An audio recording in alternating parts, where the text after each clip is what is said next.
Assalamualaikum warahmatullahi wabarakatuh. Selamat pagi anak-anak kelas 9.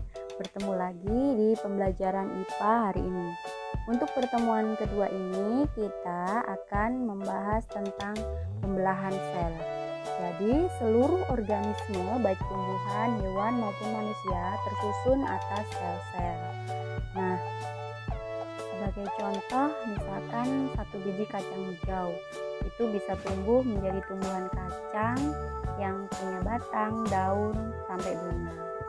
Kemudian perubahan dari biji menjadi tumbuhan kacang itu terjadi karena sel-sel dari biji tersebut terus bertambah. Dari satu sel sperma dan ovum itu juga berubah menjadi zigot. Kemudian janin, bayi, remaja hingga dewasa. Jadi semua organisme itu mengalami yang namanya pembelahan sel. Sel adalah proses di mana sel membelah dirinya menjadi dua bagian atau lebih. Tujuan dari pembelahan sel adalah untuk pertumbuhan tubuh makhluk hidup. Selain itu, pembelahan sel juga dapat mengganti sel-sel yang rusak. Dan juga pada pembelahan sel makhluk hidup uniseluler itu digunakan untuk memperbanyak diri. Nah, jenis-jenis dari pembelahan sel itu ada dua yang akan kita bahas di sini, yaitu pembelahan mitosis dan pembelahan meiosis. Untuk yang pertama adalah pembelahan mitosis. Pembelahan mitosis terjadi pada sel-sel tubuh makhluk hidup yang disebut sel somatik. Nah, sel somatik yang melingkupi seluruh sel yang membangun tubuh seperti sel kulit, sel darah, dan sel otot. Nah, ini sel somatik ini bersifat diploid, yakni memiliki dua set kromosom. Pada manusia, satu set terdiri dari 23 kromosom dan satu set itu didapatkan dari ayah dan yang lainnya didapatkan dari ibu, sehingga totalnya akan menjadi 46 kromosom. Pada pembelahan mitosis itu fungsinya ada dua, yaitu yang pertama, pembelahan secara mitosis itu berfungsi untuk membentuk sel-sel baru agar organisme dapat tumbuh, dan yang kedua digunakan untuk mengganti sel-sel yang rusak. Untuk siklus hidup selnya itu dibagi menjadi dua, yaitu fase pertumbuhan atau interfase dan juga fase pembelahan. Nah, tahapan dari mitosis ini setelah melakukan interfase, maka tahapannya ada profase, metafase, anafase, dan telofase. Untuk selanjutnya pada fase pertumbuhan, ini adalah tahap persiapan pada setiap sel yang akan melakukan pembelahan. Kemudian tahapan ini yang paling lama dalam siklus sel. Terjadi proses metabolisme yang tidak berpengaruh dalam perubahan morfologi sel, yang terdiri dari 3 fase, yaitu gap 1, sintesis, dan juga gap 2. Pada fase G1 itu terjadi pembentukan organel-organel sel dan pertumbuhan sel. Kemudian pada fase sintesis itu terjadi proses replikasi DNA. Sedangkan yang pada fase G2 itu terjadi pertumbuhan dari organel. Yang selanjutnya itu ada fase pembelahan sel. Nah, fase pembelahan sel itu diawali dengan fase profase. Pada fase ini, benang-benang kromatin memendek dan menebal membentuk kromatid. Kemudian kromatid berpasangan membentuk kromosom. Nah, membran nukleus dan nukleolus menghilang. Kemudian pada sel hewan itu sentriol mengalami pembelahan. Sentriol tersebut memisah menuju kutub yang berlawanan. Kemudian yang terakhir, benang spindle mulai mengatur diri sedemikian rupa sehingga menyerupai bentuk pancaran atau aspal. Dan fase selanjutnya adalah metafase. Pada fase ini terbentuk benang spindle kromosom yang terlihat semakin jelas. Kemudian kromosom berada di daerah ekuator sel. Dan setiap kromosom itu masih terdiri atas 2 kromatid yang terkait pada sentromernya. Dan pada setiap sentromer itu ada 2 kinetochore yang masing-masing dikaitkan dengan benang spindle. Itu ya pada fase metafase. Dan fase selanjutnya itu anafase. Untuk anafase ini benang-benang spindle memendek, kemudian kromatid menuju kutub yang berlawanan dan mulai terjadi sitokinesis. Untuk fase selanjutnya yaitu telofase.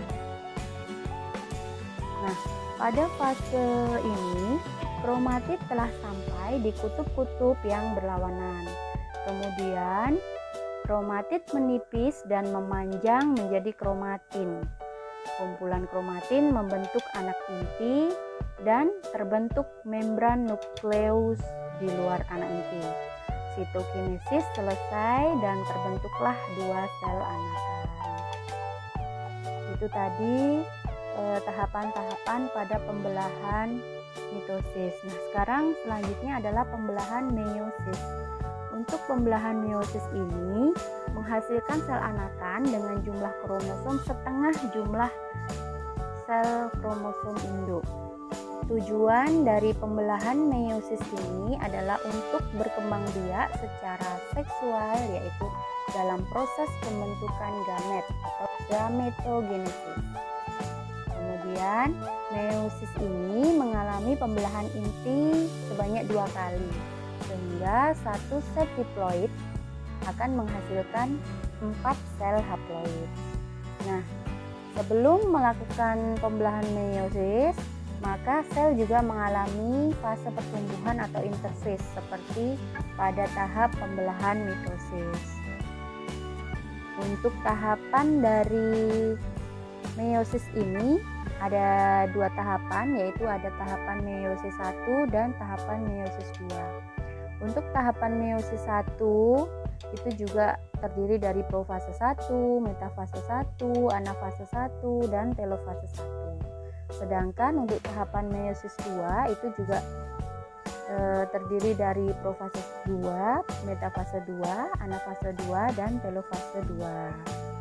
Nah, untuk yang pertama kita masuk ke fase pembelahan meiosis 1, yaitu profase 1. Pada profase 1 ini membran inti mulai menghilang, kemudian terbentuk gelendong pembelahan dan kromosom menebal dan kromosom homolognya saling berpasangan. Terjadi pindah silang atau pertukaran segmen molekul DNA yang sesuai di antara 2 kromatid. Untuk fase berikutnya adalah metafase 1. Pada fase ini kromosom homolog atau tetrat itu bergerak ke bidang ekuator dengan sentromer mengarah ke kutub. Kemudian masing-masing kromosom berikatan dengan benang spindle pada bagian sentromer. Itu ya. Jadi untuk yang selanjutnya itu ada fase pembelahan meiosis yang pertama itu anafase 1. Nah, pada fase ini kromosom homolog ditarik oleh benang spindle ke arah kutub pembelahan sehingga tetrat berpisah dan kromosom bergerak menuju kutub yang berlawanan. Dan membran sen itu mulai melekuk di bagian tengah. Tujuan dari anafase 1 ini yaitu membagi isi kromosom diploid menjadi haploid. Untuk fase berikutnya itu ada telofase 1. Pada fase ini retikulum endoplasma membentuk membran inti di sekitar kelompok kromosom pada kutub pembelahan. Kemudian nukleolus mulai terbentuk dan terjadi sitokinesis, yaitu pembelahan sitoplasma menjadi 2 bagian, sehingga terbentuklah 2 sel anakan dengan kromosom yang sudah haploid. Itu tadi fase pembelahan meiosis yang pertama. Untuk yang selanjutnya itu tadi ada pembelahan meiosis yang kedua.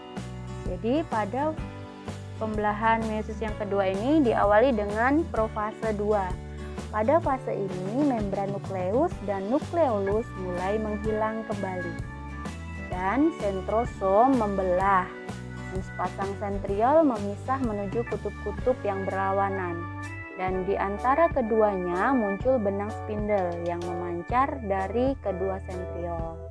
Nah, waktu ini lebih singkat dibandingkan dengan tahap yang lainnya, itu pada profase 2.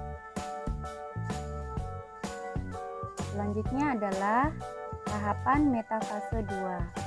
Pada tahap ini, setiap kromosom haploid yang berisi 2 kromatid tertarik ke bidang ekuator. Kemudian terbentuk benang-benang spindle yang salah satu ujungnya melekat pada sentromer, khususnya di bagian kinetokor, dan ujung lainnya membentang menuju kutub pembelahan yang berlawanan. Selanjutnya adalah fase pembelahan meiosis kedua pada tahapan anafase 2. Nah, pada tahap ini spindle menarik kromatid menuju kutub pembelahan yang berlawanan. Kemudian kedua kromatid bergerak menuju kutub yang berbeda, dan pada akhir anafase membran sel mulai melekat. Untuk fase pembelahan meiosis yang selanjutnya pada tahapan telofase 2. Pada tahap ini, kromatid di kutub berubah menjadi benang-benang kromatin.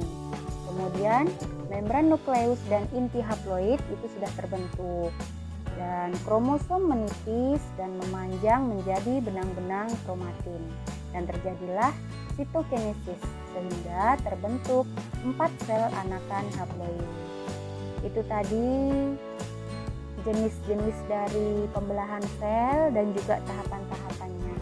Kemudian tugas untuk kalian adalah sebutkan manfaat atau tujuan adanya pembelahan sel. Baik itu sel secara umum, kemudian sel mitosis dan juga sel meiosis. Tujuannya apa? Kemudian yang kedua, apakah perbedaan antara pembelahan sel mitosis dan juga meiosis?